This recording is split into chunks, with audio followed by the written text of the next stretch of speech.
찬양하라 내용을 한번 부르겠습니다. 찬양하라 내 영혼아, 찬양하라 내 영혼아, 내 속에 있는 것들아 다 찬양하라. 기뻐하라 기뻐하라 내 영혼아, 기뻐하라 내 영혼아, 내 속에 있는 것들아 다 기뻐하라. 감사하라 감사하라 내 영혼아, 감사하라 내 영혼아, 내 속에 있는 것들아 다 감사하라. 기도하라 기도하라 내 영혼아, 기도하라 내 영혼아, 내 속에 있는 것들아 다 기도하라.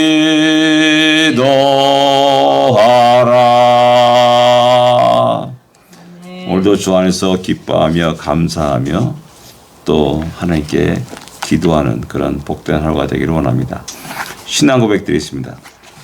전능하사 천지를 만드신 하나님 아버지를 내가 믿사오며 그 외아들 우주 예수 그리스도를 믿사오니 이는 성령으로 잉태하사 동정녀 마리아에게 나시고 본디오 빌라도에게 고난을 받으사 십자가에 못 박혀 죽으시고 장사한 지 사흘 만에 죽은 자 가운데서 다시 살아나시며 하늘에 올사 전능하신 하나님 우편에 앉아 계시다가 저리로서 산자와 죽은 자를 심판하러 오시리라.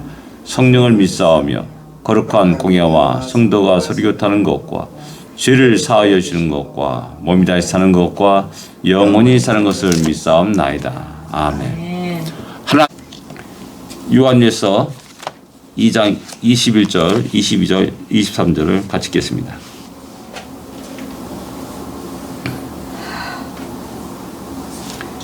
(21절) (22절) (23절입니다) 같이 읽겠습니다. 내가 너에게 쓰는 것은 너희가 진리를 알지 못하기 때문이 아니라 알기 때문이요 또 모든 거짓은 진리에서 나지 않기 때문이라. 거짓말한 자가 누구냐? 예수께서 그리스도이심을 부인하는 자가 아니냐? 아버지와 아들을 부인하는 그가 적 그리스도니 아들을 부인한 자에게는 또한 아버지가 없으되 아들을 시인한 자에게는 아버지도 있느니라. 아멘. 모르기 때문에 이 글을 쓰는 것이 아니다 라고 27절에 말합니다. 진리를 알지 못하기 때문에 쓰는 것이 아니다. 곧 뭐냐면 진리를 알고 있는 성도를 향하여서 간절히 쓰고 있다는 사실을 알 수가 있습니다. 하나의 수많은 성경책들이 1년에도 출판되어서 판매가 됩니다. 그래 그 성경책들은 바로 우리에게 믿는 자들에게 귀한 책입니다. 우리를 위한 하나님의 은혜입니다. 또 방송을 통해서 수많은 여러 가지 언론 매체를 통해서 주의 말씀이 쏟아져 나가고 있습니다. 그 모든 것들은 또한 주를 믿고 의지하는 주의 백성들을 위한 것이라는 사실을 우린 기억해야 됩니다. 근데 이게 자꾸 거꾸로 되는 것 같아요. 우리는 그거 안 들어요. 또 우리는 그 말씀을 덮어요. 그리고 엉뚱한 사람들이 그 말씀을 이상한 방향으로 연구해가지고 이상한 논리를 펴나가고 이상한 이단을 만들어가는 그런 일들이 일어나고 있다는 사실입니다. 어느 한 기저만 딱 떼가지고 야 요게 진리다 라고만 해서 그걸 너무나 지나치게 강조해가지고 이단으로 쫙 빠져나가고 몰고 가고 그런 형태의 모습들을 많이 보게 된다는 겁니다. 바로 이 시대도 그와 비슷한 현상이 일어난 겁니다. 주의 말씀이 퍼졌습니다. 어떤 똑똑한 사람이 다 보니까 요거 참 좋은 말씀인데 그걸 탁 떼가지고 쫙 어떤 자기의 논리를 펼쳐나가기 시작합니다. 그래가지고 많은 성도들을 유혹하고 많은 성도들을 넘어지게 하고 또 많은 성도를 또한 죽음의 길로 인도하는 그런 일들이 많이 일어났다는 사실입니다.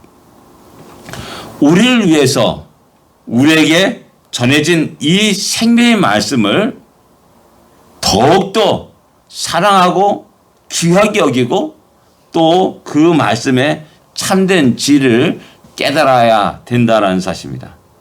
모르는 자들에게 얘기하는 것이 아니라 이미 알고 있고 또 믿음을 지키고 신앙생활하는 사람들을 향해서 얘기하는 겁니다. 문제는 뭡니까? 그 답을 쓰지 않는 겁니다. 이게 문제인 겁니다. 다 알고 있어요.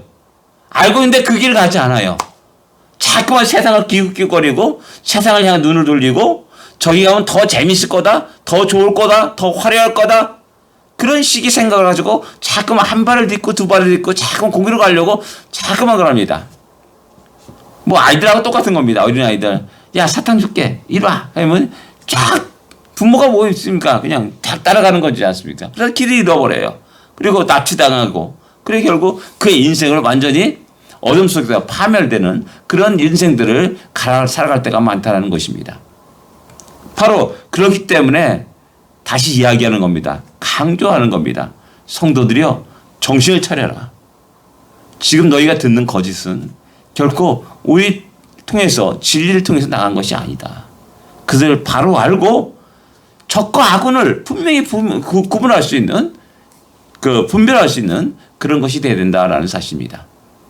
그래서 참 의외로 우리 크리스찬들 가운데서 유대인들에 대해서 상당히 긍정적으로 생각하는 사람들이 의외로 많습니다. 그리고 또 이제 안식교라든지 그런 우리의 이단으로 이제 정제된 그런 것에 대해서 약간 또 긍정적으로 표현하는 사람들도 있습니다.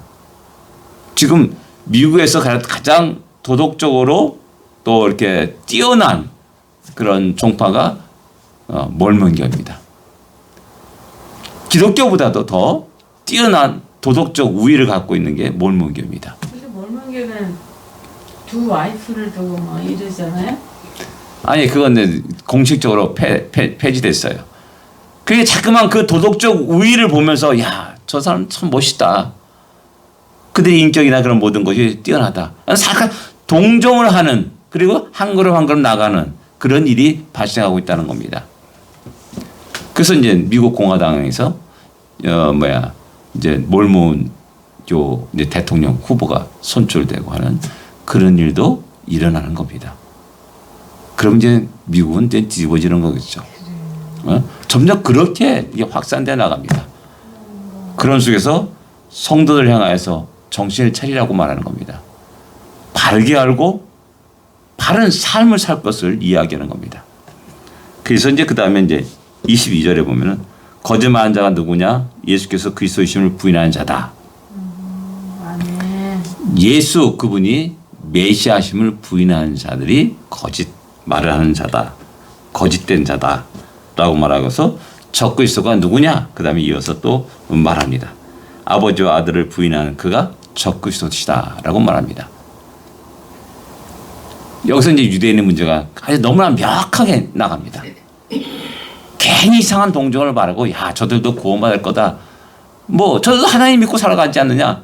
나는 이런 이상한 논리를 펴면서 이야기하는 말하는 사람도 있습니다. 특별히 이제 구약 학자들이 그런 말을 많이 해요. 보니까 너무나 구약을 연구하고 유대인들 보니까는 너무나 그들이 너무 훌륭한 겁니다. 지금까지 하나님 섬기고 살아갔으니까. 그때 여기에 이 말씀에 딱 걸리는 겁니다. 예수가 메시아심을 부인하는 자, 아버지와 아들을 부인한 관계를 부인한 자가 적그리스도시다. 누구입니까? 유대인들이에요. 유대인들이 교회를 많이 혼란시켰습니다. 그렇잖아요. 자기들이 먼저 믿었다고. 또 그들이 성경을 너무 잘 알고 있다고. 그 성경 줄줄줄 암송하면서 이야기하는 겁니다. 그래서 다 거기 떠나가요. 그들의 말을 더 신뢰하면서 떠나가요.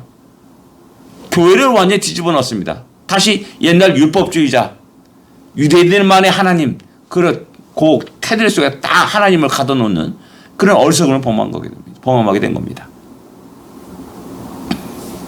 아들을 부인하는 자는 자기에게 또한 아버지가 없다. 그래서 유대인들이 하나님을 잘 믿고 살아갈 거다. 살아간다. 지금도 또 상당히 전통 유대인들은 참 놀랄 정도로 그 구약의 율법들을 그대로 고수하면서 살아가고, 지금도 돼지고기 안 먹고 이제 가만 검은 이렇게 탁 모자 쓰고, 그다음에 여기 귀밑머리 이 쇠물 안 깎습니다. 그런 걸 다 지키면서 살아가는 모습을 보면서 우리는 굉장히 그들을 동경합니다. 아, 멋있다. 신앙인은 저런 모습이 돼야 된다. 아미시를 보더라도 우리는 야, 한 번쯤 저런 생활 한번 해보고 싶다. 그런 유혹도 들기도 합니다. 근데 중요한 것은 뭐냐면 유대인들에게는 예수가 없어요. 예수를 자기의 메시아로 여기지 않아요. 아버지와 아들을 부인하는 겁니다. 아들을 부인하는 겁니다.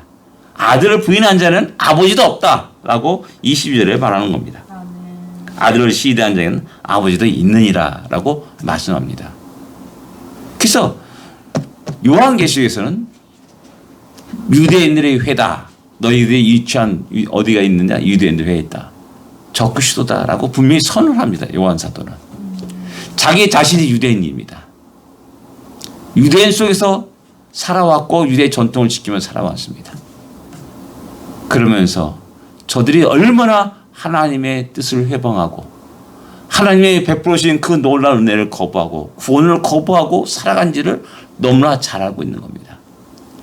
그런데 어리석은 성도들이 그들을 바라보고 그들을 동경하고 그들의 삶을 쫓아가려고 하는 어리석음을 범하고 있다는 사실을 깨닫고 너무나 안타까운 마음에서 이런 말씀을 하고 있다는 겁니다. 우리가 듣고 있고 잘 알고 있지 않느냐. 그러면 바르게 그 진리 가운데 굳게 서서 그 진리를 따라서 살아갈 것을 이야기하고 있습니다. 율법주의에 빠지지 말고 하나님의 은혜 가운데 굳게 설 수 있는 우리가 되기를 원합니다. 기도하겠습니다. 하나님 아버지 은혜를 감사합니다. 우리에게 이미 말씀하여 주시고 은혜를 베풀으신 하나님 아버지, 우리가 심히 연약하고 어리석기에 무지하기에 자꾸만 다른 것에 귀를 기울이고 눈을 돌리고 또 우리 발걸음을 옮길 때가 많이 있음을 고백합니다. 다시 한번 우리를 굳게 세워 주시옵소서. 우리를 붙잡아 주시옵소서. 다시 한번 우리가 더욱더 주의 뜻을 알게 하여 주십시고 하나님이 생각과 계획과 의지를 알게 하시고 아버지 살아가면서 하나님의 은혜가 어떠한지 하나님의 사랑이 얼마나 풍성한지를 더 깊이 높이 넓게 알 수 있는 우리가 되게 하시옵소서. 우리 믿음이 날로 견고해지고 자라갈 수 있도록 인도하여 주십시고 하나님 놀랍게 역사하시는 것들을 드러내며 살아가는 우리 모두가 되게 하여 주십소서. 그래서 다시 한번 우리를 통해서 그 생명의 복음이 왕성하게 증거되게 하시고 퍼져나가게 하게 해주십시고 아버지와 온 세계가 또한 아버지와 주의 말씀을 듣는 놀라운 역사가 있게 하여 주시기만 기도합니다. 오늘도 우리에게 귀한 복된 날을 주심을 감사합니다. 이 날을 복되게 하여 주옵소서. 예수님으로 간절히 기도드립니다. 아멘. 하늘에 계신 우리 아버지여, 이름이 거룩히 여김을 받으시오며 나라의 마옵시며 뜻이 하늘에서 이루어진 것 같이 땅에서도 이루어지리이다. 오늘날 우리에게 일용할 양식을 주옵시고 우리가 우리에게 죄진 자를 사하여 준 것 같이 우리 죄를 사하여 주시고 우리를 시험에 들지 말게 하옵시며 다만 악에서 구하옵소서. 되게 나라와 권세와 영광이 아버지께 영원히 쌓옵나이다. 아멘. 승리하십시오.